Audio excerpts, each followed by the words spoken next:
안녕하세요. 미식축구 읽어주는 남자 미충남입니다. 오늘은 제가 정말로 좋아했지만 비극적인 선택들로 삶의 모든 것을 포기하고 미식축구와는 멀어질 수밖에 없었던 에론 헤르난데스라는 선수에 대해 이야기해볼까 합니다. 이 선수는 단 3년밖에 NFL에서 뛰지 않았지만 제가 딱 미국에 왔을 때 뉴잉글랜드의 2010년도 초반 전성기를 그롱크와 같이 이끌었던 타이랜드입니다. 굉장히 험한 어린 시절들을 보냈지만 플로리다 대학에서 팀 티보와 같이 대학 챔피언십도 거머졌던 이 선수는 리시빙, 스피드, 피지컬 모든 면에서 미식축구 선수로서 부족함이 없어 보였습니다. 특히 이 선수와 그롱크를 번갈아 가면서 그리고 같이 쓸 수 있었던 벨리첵에겐 귀중한 존재였죠.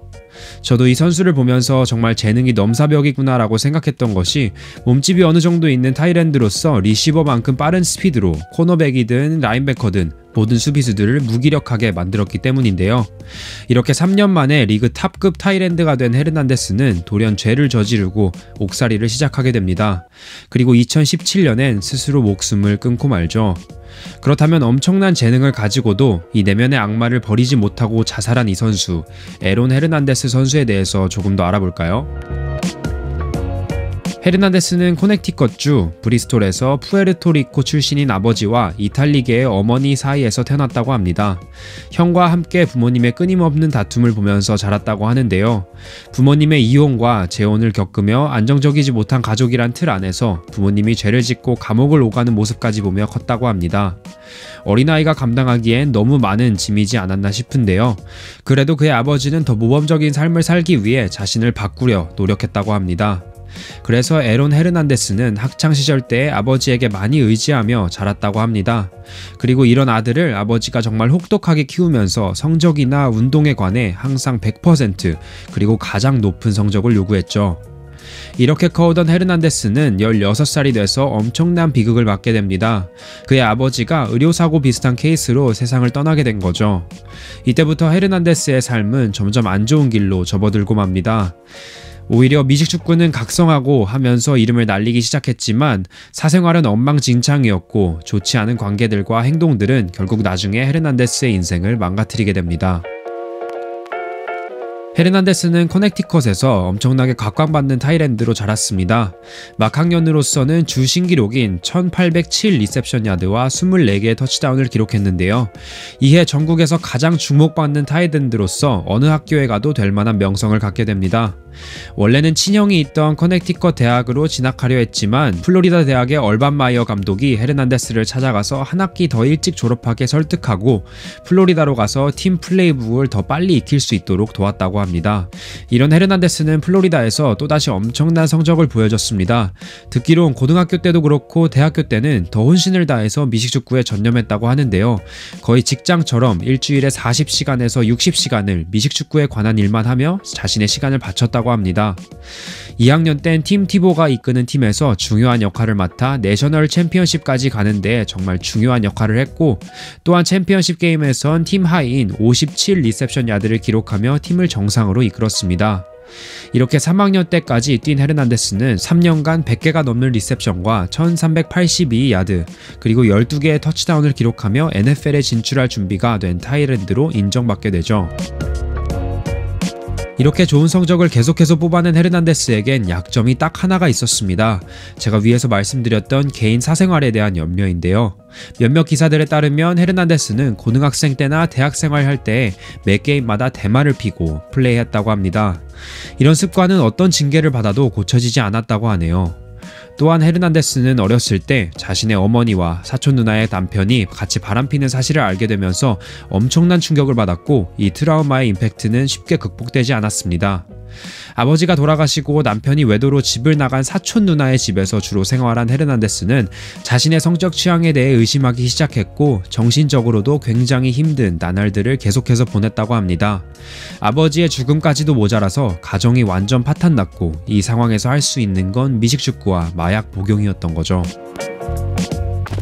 실력으로는 2010 NFL 드래프트 두 번째 라운드에서도 뽑힐 수 있었겠지만 앞서 말씀드린 개인 사생활의 문제들 때문에 헤르난데스는 드래프트에서 네 번째 라운드에 뽑히게 됩니다. 이 선수를 뽑은 팀은 다름 아닌 뉴잉글랜드였죠.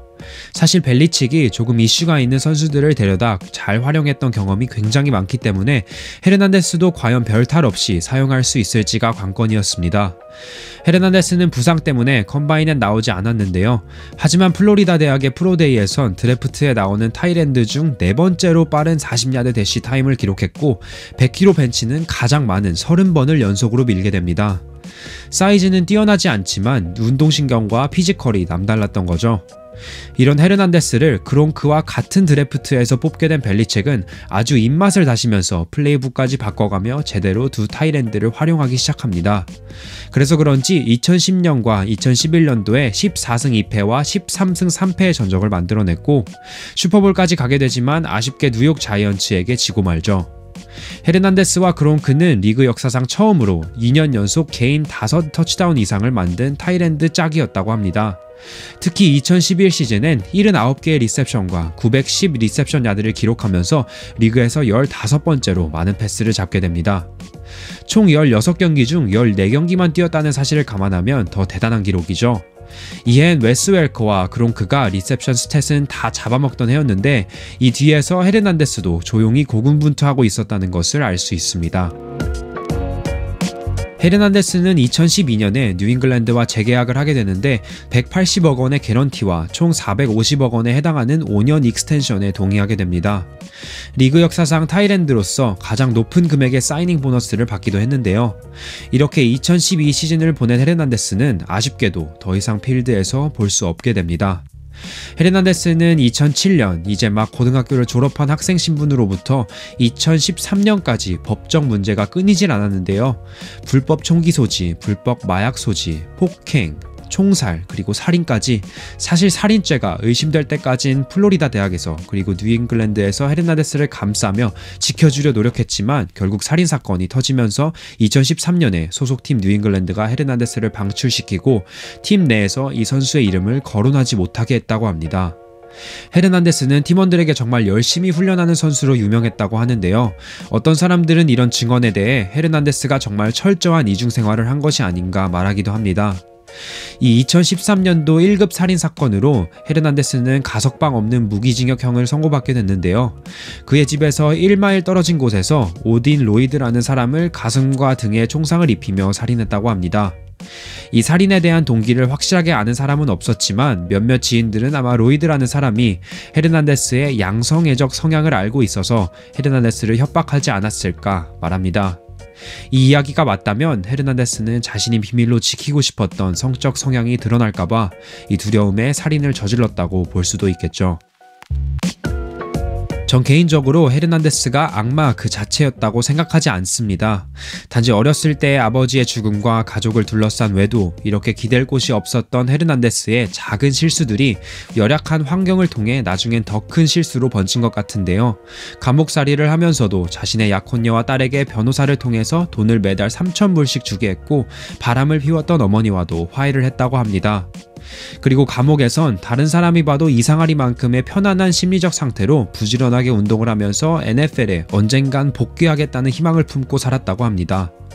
하지만 유명한 미식축구 선수로서 다른 수감자들과 옥생활하는 것이 힘들었다고 밝힌 바 있고 미디어에 헤르난데스를 향한 무책임한 발언들과 미식축구를 하면서 쌓였던 뇌진탕의 임팩트들이 선수를 자살에 이르게끔 만듭니다. 2017년 4월 19일에 베드시트로 목을 매달아 스스로 목숨을 끊은 거죠. 이 선수의 사생활에 대해서 얘기하자면 말할 것들이 굉장히 많지만 사실 제가 개인적으로 정말 좋아했던 선수로서 그런 이야기는 이 선에서 멈추도록 하겠습니다. 아직도 이 선수의 Make It Rain 세레모니가 기억이 나는데요. 지금 생각해봐도 이 선수의 인생은 정말 안타까운 스토리가 아닌가 생각이 듭니다. 이 영상도 끝까지 봐주셔서 감사드리고 저는 다른 영상으로 금방 또 찾아뵙겠습니다. 안녕히 계세요.